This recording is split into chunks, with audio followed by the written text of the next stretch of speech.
జీవితమొక పయనమని గమ్యము తెలియదని తెలిసిన ఈ మనిషి పయనమాగదు. జననం ధర్మమని మరణం కర్మమని తెలిసిన జనన మరణ చక్రమాగదు.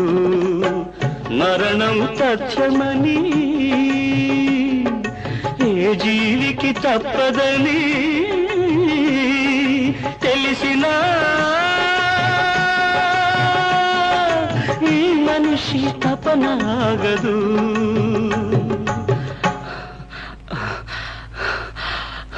ఈ బ్రతుకు తపనాగదు.